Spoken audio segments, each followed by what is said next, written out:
This is RadPod, a podcast produced by ASMERT, the Australian Society of Medical Imaging and Radiation Therapy. ASMERT acknowledges the Boonwurrung people as the traditional owners of the land from which we record this podcast and pays respect to elders past and present. Hello, I'm Steve Lacey and I'm the Director of Education for ASMERT. Now, stroke is a significant health concern everywhere, with tens of thousands of Australians having a stroke every year. And what's important here is the early diagnosis of stroke. So the quicker that the treatment through thrombolysis or endovascular clot retrieval, depending upon the type of stroke, the better the patient outcome. And typically those who are suspected of having a stroke are rushed to hospital, and if they're lucky enough, they may get quick access to a CT or MRI for diagnosis. But all of this takes time. So what if the diagnosis could be much faster? And what if we could take the diagnostic tools out to the patient with the ambulance instead of waiting for them to come to us?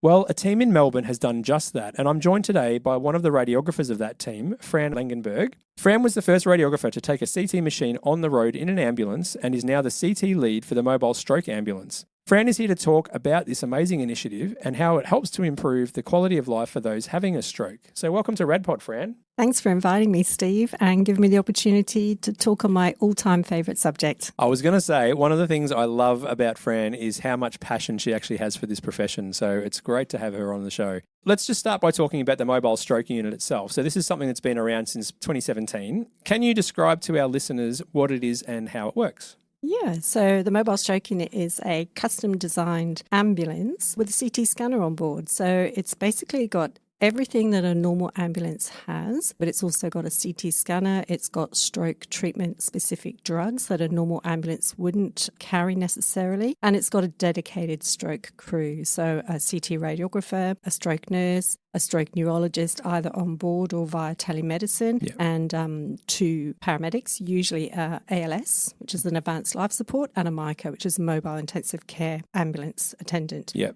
So it's essentially, as you said, it's bringing the hospital out to the patient, or the ED department or the stroke unit of the hospital out to the patient. So we all know that time is brain. Every single minute left untreated, almost 2 million brain cells are dying. So if we can treat somebody just 5 minutes faster, that's going to save a week of rehab. And the only way we can tell which type of stroke somebody's having is to actually image the brain. So there's lots of research going on into biomarkers and things like that. But at the moment, the only way is to image the brain. So the CT radiographer plays a crucial role in the whole process. That sounds like a lot of people in an ambulance at the one time. And having them in the ambulance and a CT scanner, where the hell do they all sit? Yeah, that's true. So the ambulances are much bigger than a normal standard ambulance. In fact, our new ambulance is almost like a fire engine. It's a dual cab Iveco for anyone who's interested in vehicles, but more like a fire engine. So the crew all sit up the front and the CT scanner and everything else is at the back.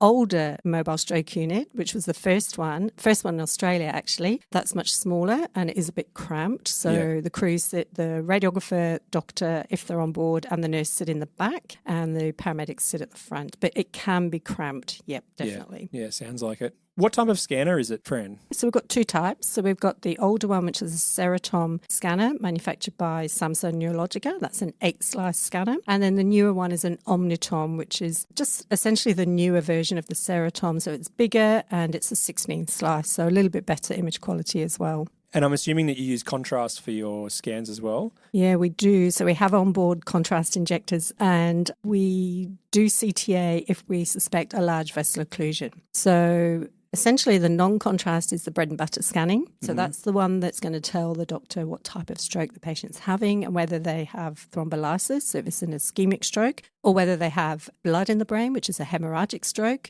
which means aggressively lowering the blood pressure and perhaps urgent triage to neurosurgery. If the signs and symptoms suspect a large vessel occlusion, so they're the really bad disabling strokes with really severe symptoms, we will do a CTA, circle of Willis, on board the ambulance as well. We'll identify a large vessel occlusion and then we can not only treat the patient with thrombolysis, but we can triage them to the most appropriate endovascular clot retrieval centre. So we can call ahead, we can make sure the lab is free, basically streamlining everything. And again, because the faster that clot gets out, the better the patient's outcome are going to be. Yeah, right. I'm just thinking logistically about a CT scanner in an ambulance. I'm assuming the table can't move at all. How does that work? Yeah, correct. So it's actually the opposite to in the hospital. So in the hospital, the scanner stays still and the patient moves through. On the ambulance, it's the patient on the stretcher, a normal ambulance stretcher we use, and the scanner moves over the patient as we do the scan. So it does mean that we have to be on relatively stable ground to do the scan and relatively flat ground as well. Okay. No artifact coming from the stretcher itself? No. So we have the standard carbon fibre headrest that you would use in the conventional setting. We put that on the end. It's custom designed to fit on the end of the stretcher and the patient's moved up. So essentially their head is in the headrest. Okay.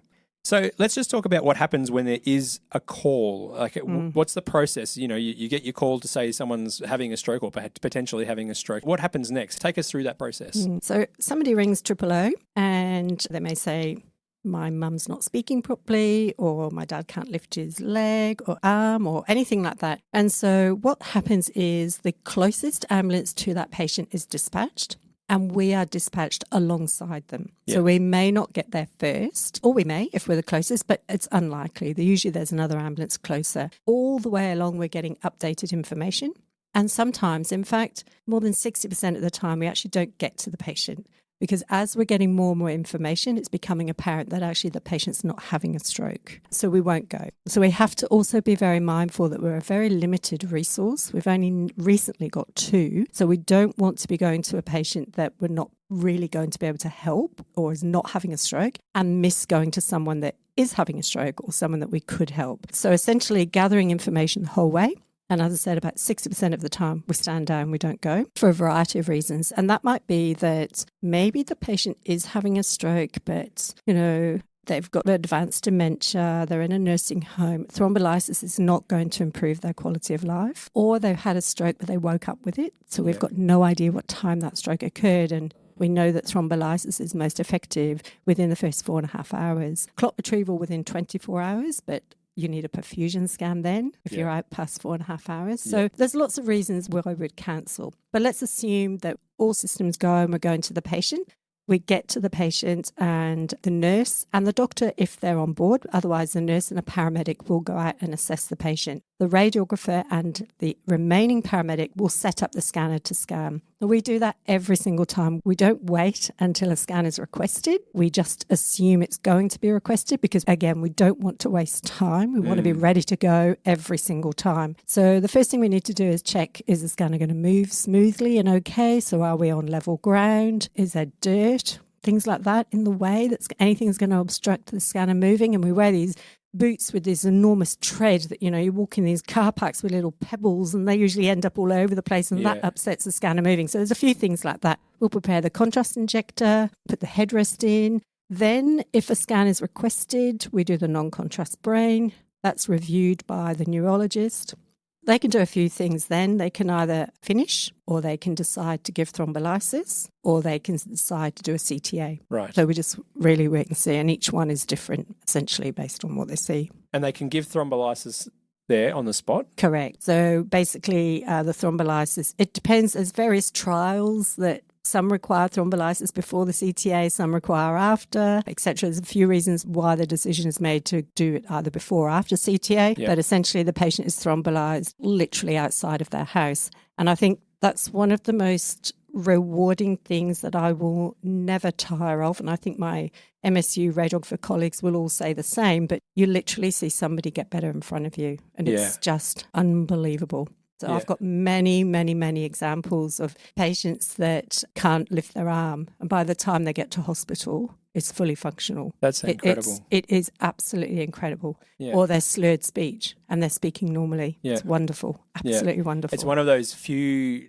disease processes, I guess, that you can have whereby you actually see the immediate effects of something actually happening. So that's wonderful. Now, I'm sure that many of those people listening out there are thinking, well, if you're out in the public, there's going to be a lot of people around the ambulance itself. So you're going to have CT with a high scatter radiation dose. What are the doses like, and what do you do to make sure that everyone is safe? Yeah, good question, Steve. So you might be surprised to know that the radiographer actually stays on board during the scan in the back of the ambulance, which is actually really nice for the patient. So we can stay there and we can reassure the patient throughout the scan because, you know, it's like anything. If the patient's not going to cooperate, you're not going to get a diagnostic scan. So I really like the idea that we're there. So obviously we wear lead apron, a thyroid protector, lead glasses, which was really fun in the summer during COVID with full PPE and 95s as well. But there's no air conditioning that copes with the back of an ambulance with the doors open. So we've assessed all the scatter radiation with a medical physicist, and essentially there's really a 2-metre radius around the ambulance, so 2 big steps. And we rely on the rest of the crew, so the paramedics, to enforce that for us. So we're concentrating, we're in the back, we're with the patient, we're doing the scan.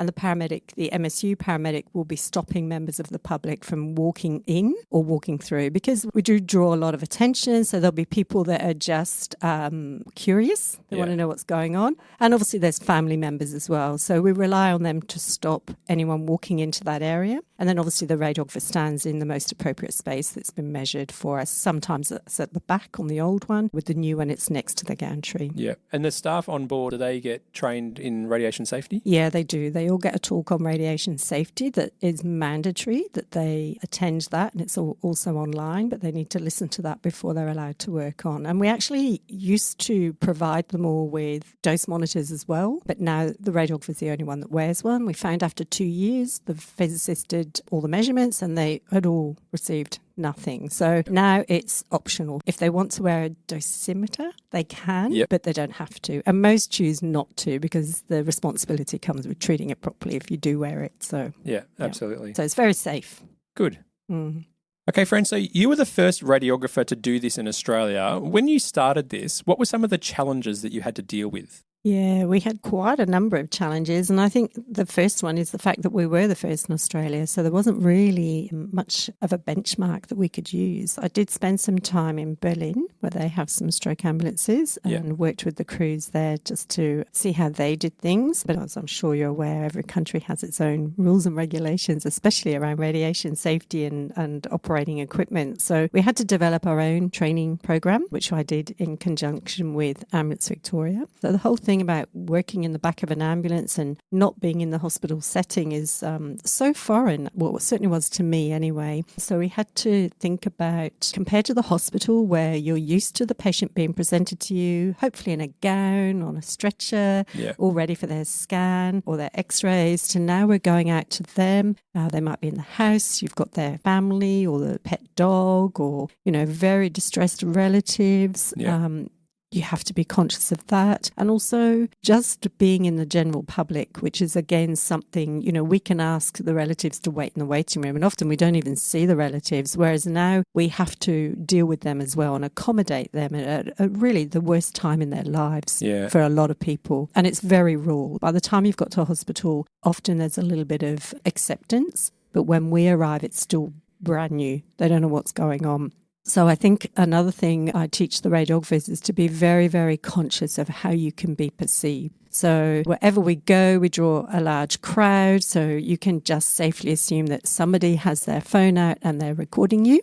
So you have to be very, very conscious of that. And I think myself included, you know, an ambulance pulled up in my street the other day and, you know, the first thing I did was go to the letterbox, you know, to see what was going on. So a lot of people do that. Absolutely. So have to be very, very careful about how you're being perceived. So now's not the time to perhaps look like you're laughing or, you know, anything like that. And also dealing in that really raw situation with things that may trigger you. For example, for me, one of the first patients was a lady about my age, you know, and her children were there. This was a few years ago. And, you know, you think, oh, that could be me. It just seems so much more triggering in the pre-hospital environment than it does in the hospital environment. So I should say that Ambulance Victoria has an excellent peer support program and the MSU radiographers any of the MSU crew are a part of that program. So we can avail ourselves of that, and it's absolutely fantastic, and I've used it myself. So that's really good. But the other challenge is, I think, specific to the radiographer, is that you're there on your own. So you don't have a colleague in the next room or on the next scanner that you can say, hey, what do you think? Or I'm not sure. There's really nobody there that has the skills that the radiographer has. So there's nobody there that you can ask. Of course, you can always ring your colleagues over the phone, or I'm always available, but given that we're in this time pressure environment that's dynamic, that's moving all the time, you really can't afford to be spending 10 minutes on the phone trying to get through to someone as well. So that, I think, is an enormous challenge for the radiographer. So it could even just be something like your equipment's not quite working Correct. as well as it could be something fairly simple to troubleshoot, but that's actually going to take time, and you don't know whether that time is going to be 10 seconds or whether it's going to be 10 minutes. Absolutely. And that right. 10 minutes could be better used by getting the patient to hospital. 100% correct. Yep. Yeah, I think you're right. Going back to being in the public eye, it's a much less controlled environment than what we see in the hospital. And you're seeing the public at different stages of panic as Yes. well. Some of them can handle it fairly well, but a lot of them can't. So that can make it really, really difficult. Exactly right. And how many radiographers are part of your team? We've got 18 trained now. Oh, that's incredible. So that's really good, across both ambulances. And that's been developed then over the last 8 years. Correct. Was that a challenge, trying to get from only you to all of a sudden getting all the way up to 18? Yeah. It's taken time. It hasn't happened overnight. And the thing is, it's always that balance. And look, that's no different to training in any scanner or any part of radiology, really. There's a balance between having enough people trained, but also not having too many that the current trained group aren't maintaining their competency and their confidence on board the vehicle. So again, another challenge is, for example, I've just finished a shift on the ambulance and I didn't do a scan. So I have a shift tomorrow. I may not do a scan. So it's not like, you train somebody in CT in the hospital and they've got a list and they're going to scan and they're going to scan every day. So we really have to individualise more the training and keep that balance between having enough versus too many. And how does that feel, going all the way out, getting everything prepared, going all the way out to a patient and thinking, yep, I'm doing this, I'm going to do this scan, it's going to be great for the patient or whatever, and all of a sudden you get told, actually, we're not going to scan today. How does that make you feel? Because obviously there'd be adrenaline pumping in you and trying to get that to happen, and then all of a sudden they're just told, no, not going to happen. Yeah, absolutely. I think you get used to it, but definitely when you first start out, before you've got that first scan under your belt and that first CTA under your belt, absolutely. The palms are sweating, the adrenaline's going, the heart's racing, and then you think, no scan. And there's a mixture of, versus, oh, thank God, kind of thing. Yeah. But then once you've done that scan, you just feel incredible and that you can fix the world, basically. Yeah. So, yeah. It's almost bittersweet not having to do the scan, isn't it? Correct. Really? Yeah, That's right. Yeah. What's the downtime like then? What do you do in the downtime when you're not getting called out to go there? I'm picturing in my head sitting there and reading newspapers, but I'm pretty sure that's not what happens. Or maybe sometimes. I don't know. Well, we do have, rather than staff rooms, they're called rest and recreation rooms. So every ambulance branch has that, and we're a part of that. So the rest and recreation room for the Royal Melbourne MSU is actually based at Royal Melbourne. So the whole crew use that. And it does have a television, it has kitchen facilities. We actually have a massage chair in that one too, but that was donated, and computers, so you can do various admin work and things like that. And then out at the southeastern branch, which is at Dandenong, that's a huge ambulance branch, which we share that as well. So we can rest because you may spend your whole shift out on the road. Yeah. So you can go from job to job to job and not actually get out of the ambulance. And they're very exhausting days when they happen. Not every day is like that, thankfully, but some days can be. Yeah, absolutely. So, Fran, what does it take to be a radiographer for the mobile stroke unit? Like, what's the training like? What type of radiographers are suited to this type of role? So, obviously, you have to be competent in CT and stroke imaging. But I think the main attribute for an MSU radiographer is to be a team player. So you're working in a very small, closed environment. You're working with people that, as radiographers, we don't usually work with. So in the department, we might work with radiology nurses and radiologists and interaction with ward staff and ED. But we're really closely, intimately now working with paramedics, stroke nurses and stroke neurologists. So you have to be able to work together as a team, know when you can help and not help, stay within your scope of practice as well, which sometimes people find that a challenge because I just want to help, I just want to do things. And it's a very fast-paced, dynamic environment. And so I think team player is the first attribute you need. Good sound CT skills and knowledge of stroke, And then the rest will come with training. Yeah. And my understanding is that the mobile stroke unit is only available in Melbourne in Australia. How many units do we have? Yes, we've got 2 units. We're lucky. And you're right, only available in Melbourne, unfortunately, in Australia. There are about over 30 worldwide, Right. and that's not including a large number that are about to go into Thailand. Yep, that's been confirmed. Yeah, Yep. so it's definitely proven both from a patient benefit point of view, but also from a financial perspective as well. So the way we look at it is if we can treat somebody early, they can walk out of hospital the next day, potentially, versus spending the rest of their life perhaps in a nursing home or at home, but their family member has to give up work to stay and look after them. So economically, it's also been evaluated as well. So the mobile stroke units are growing all across the world. Yeah. What I really love about this concept is that we're taking care out to the patient. And I know that that's a huge issue in rural areas where we're expecting rural patients, and particularly in the Indigenous communities, to actually come to hospital to get their care, which is obviously one of the main barriers to actually getting the care itself. How do you think this could be utilised when it comes to future prospects of the mobile stroke unit? How do you think this could be better utilised in order to help that situation? Yeah, that's a really, really great question because you're absolutely right. We're well served in metropolitan Melbourne. We're even more lucky that we've got these mobile stroke units. But, you know, there's a third of the population that live remote and rural Australia as well, and they really don't get any of this at all. And we can't expand mobile stroke units throughout remote, rural, regional Australia. It's just not going to work with the dedicated crew that's required, the expense involved in custom designing and building these ambulances, and let alone putting in the CT scanners. So I guess that's a really nice segue into the other work I do, which is with the Australian Stroke Alliance. And they've been given a $40 million grant from the federal government, from the Medical Research Futures Fund, and they're collaborating with some Australian companies actually to try and develop portable, lightweight imaging equipment so that we can expand into remote and rural Australia. Not just on road, but in the air as well. So we've got an amazing Royal Flying Doctor service. So how great if we could provide something that's portable, can fit on a plane and be flown out to these patients so that their brains can be imaged and treatment can be given timely. Because at the moment, they really have nothing. Yeah. You know, by the time they get flown to hospital, half a day's gone.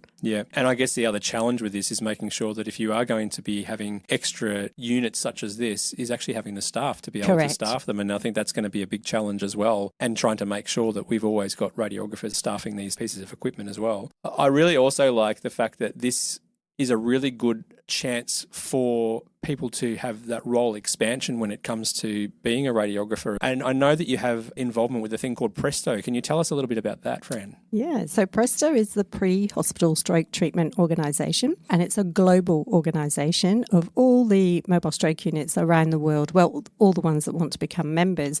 And the idea of Presto is for us all to collaborate together on research, on operational matters, on data collection, everything. So I think testament to how crucial the radiographer's role is, there is actually a radiographer's seat on the board of directors, which I'm fortunate I have that seat at the moment. So we have a voice on the global stage, essentially. Excellent. It's a great chance, I think, for the role expansion for radiographers, but I think we've also got to think about compromising the current work that we do, and it will be then about how we actually regulate the use of that equipment. Fran, look, it's been a real pleasure talking to you today about the mobile stroke unit. You did mention the Australian Stroke Alliance before, and they've released a number of papers on this. Can you tell us a bit about what these papers are and where people can find them? Yeah, definitely. So there's been quite a number of papers now. There's been economic evaluation papers. There's a telemedicine paper that's recently been published for many groups, but two of the most recent groups, apart from the Australian group, is Berlin and Houston. They've published on benefits to the patient, and they can be found at all the high-impact journals for stroke, such as the New England Journal of Medicine, JAMA and Stroke. Wonderful. Fran, thank you so much for coming along and having a chat with me today. It's been a great conversation. It's my pleasure, Steve. Thanks for listening to RadPod, a podcast produced by the Australian Society of Medical Imaging and Radiation Therapy.